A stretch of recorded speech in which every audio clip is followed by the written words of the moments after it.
When people ask me if I know who killed Tupac, and not saying Tupac dead or alive, I'm saying if they ask me if I know who killed Tupac, I'm the said, hey, absolutely not. He tells him, yeah, you caught me slipping, but you didn't catch me. He said, I sent you one message already. He's like, yeah, I sent you one message. He said, but I ain't giving you no more chances. My issue was really more with Jimmy Henchman. And then, as we leaving, I left Apollo around the corner. My Bentley got shot up, but luckily I was in my bulletproof truck behind the Bentley. I was there when the Jimmy Henchman beef started with Suge Knight, because this was the original beef that they encountered. Did you or did you not have any ability when you robbed or shot at Quad Studios in 1994? Absolutely never even knew about it, never heard about it. I sent you a message already and got you shot in the ass. You keep playing, I may have them raise that barrel up a few more feet. Those words were spoken on a three-way phone call in 2006, and they just exposed the most dangerous secret in hip-hop history. Jimmy Henchman had just confessed to shooting Suge Knight. But this wasn't just another rap beef. This was a 15-year war between two of the most feared men in music, a war so deadly that it would claim Tupac's life and destroy both their empires. Because Suge done the Vibe Awards. When Suge got shot in Miami. Who said it? When you was in Miami, you was in his turf. What you're about to hear has never been told in full before. The confessions, the shootings, the phone calls that changed everything. Because while you were listening to your favorite songs, these men were planning each other's destruction. 1993. Hip-hop had two unofficial kings ruling from opposite coasts. On the West Coast, Marion Suge Knight, 6'3", 300 pounds of pure intimidation. The man who built Death Row Records by hanging Vanilla Ice over a balcony and walking into Ruthless Records with armed men. On the East Coast, James Jimmy Henchman Rosemond, 5'8", 150 pounds. But his mind was his weapon. A Brooklyn street legend who'd done time on Rikers Island and was now conquering hip-hop through intelligence, not muscle. Suge controlled through fear. Jimmy controlled through strategy.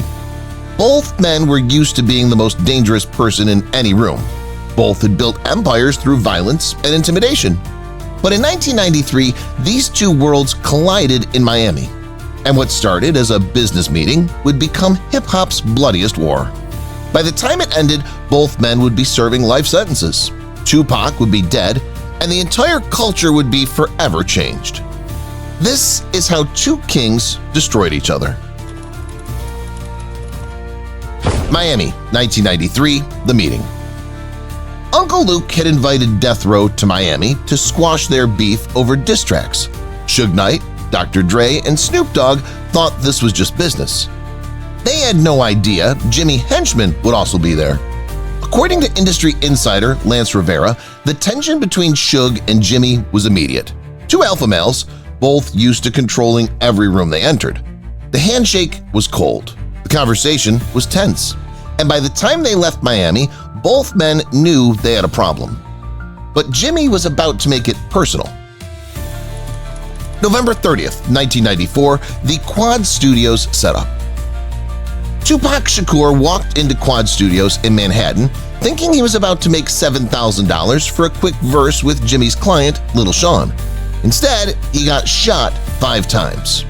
Federal prosecutors would later allege that Jimmy Henchman orchestrated the entire thing. The motive?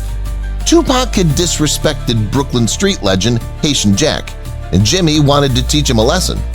But here's what made this Suge Knight's war. When Tupac was released from prison in October 1995, Suge bailed him out and signed him to Death Row. Suddenly, Suge had the most valuable artist in hip-hop, and that artist wanted revenge on Jimmy Henchman. Tupac's musical hit list. July 8, 1996. Tupac recorded Against All Odds, his musical hit list. Jimmy Henchman was target number 1. Jimmy Henchman, In Due Time, I Know You Bitch Niggas Is Listening, The World Is About to Know Why Y'all Killed Me. Tupac died 6 days after being shot in Las Vegas on September 7, 1996. The track was released posthumously, and it sent shockwaves through hip-hop. Jimmy Henchman now had the most famous rapper in the world accusing him of attempted murder from beyond the grave. The war was officially on. The Game connection. 2004. Jimmy was managing The Game, Dr. Dre's new protege. This wasn't just business for Jimmy. He saw an opportunity to hit Suge through his former partner's success. August 29, 2004, MTV VMAs in Miami. Suge Knight and The Game had a backstage confrontation. Rumors immediately spread that Suge had slapped Game in front of everyone. Jimmy didn't like how Suge was intimidating his artist. Strike one. Then came the 2004 Vibe Awards, where Dr. Dre was assaulted. Industry insiders whispered that Suge was behind it. Jimmy didn't like how Suge was disrupting the culture. Strike two. Strike three was coming soon. The restaurant standoff. 2005. Rolling 60s legend Big U was doing business with both men, connected to Suge through Death Row, but working with Jimmy on Game's shoe contract. Big U arranged to meet Jimmy at a restaurant in LA. What happened next shows how deep this war had become. Jimmy comes in looking like Miami Vice, all white with a bad chick. Right when he's walking in, Suge's pulling up with about 15 cars. I told Jimmy, "Why don't you leave out the back?" And Jimmy was like, "I can't do that, I can't run." That's where I gained respect for him. It was just him and the female against 20 dudes. Suge blew smoke and told Jimmy, "My brother is the only reason you're gonna make it out of here." Most men would have run. Jimmy Henchman stood his ground.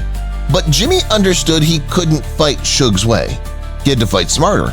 And that's exactly what he was about to do. August 28, 2005, The Shore Club.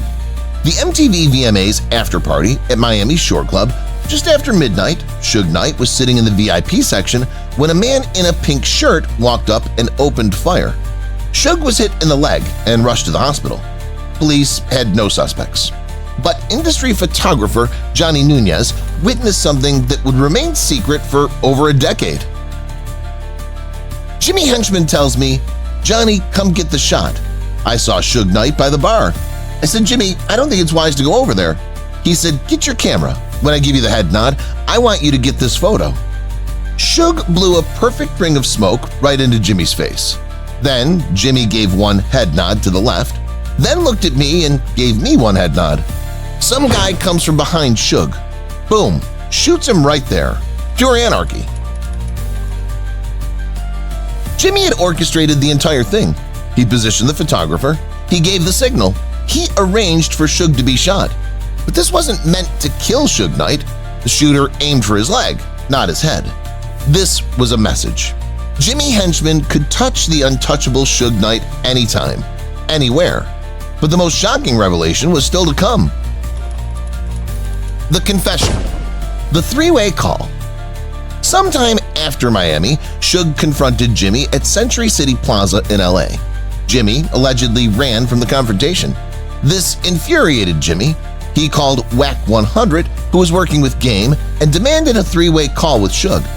What happened next would be the most damning evidence in hip-hop history. Jimmy calls my phone. "Get Suge on the phone." I say, "Jimmy Henchman on the phone, he wants to holler at you." Suge says, "Where you at, little? You sure could run fast, you little punk motherfucker." Jimmy tells him, "Yeah, you caught me slipping, but you didn't catch me. I sent you one message already, but I ain't giving you no more chances. Next time I catch you, you know what it's gonna be, right?" Jimmy told that on the three-way. "Keep playing. I sent you a message already and got you shot in the ass. You keep playing, I'ma have them raise that barrel up a few more feet." The smoking gun. There it was. One recorded call. Jimmy Henchman confessed to the Miami shooting. "I sent you a message already and got you shot in the ass." This wasn't just a threat. Jimmy was telling Suge the Miami shooting was a warning. Next time they wouldn't aim for his leg. Whack 100 had just heard a murder confession. The war wasn't over. The final confrontation. July 23, 2008, the video shoot. The Game was filming My Life in Compton when Suge Knight showed up uninvited. Suge shows up and tells the young homies, "That's the nigga that killed Pac." They come over to us. We're at a cemetery in Compton. Jimmy's 5'8", 150 pounds, surrounded by gang members who think he killed their hero. But Jimmy wasn't backing down. Even in enemy territory, he stood his ground. This was Suge at his most desperate, trying to get gang members to handle this problem. This would be the last time they faced each other as free men, because the streets were about to collect from both of them.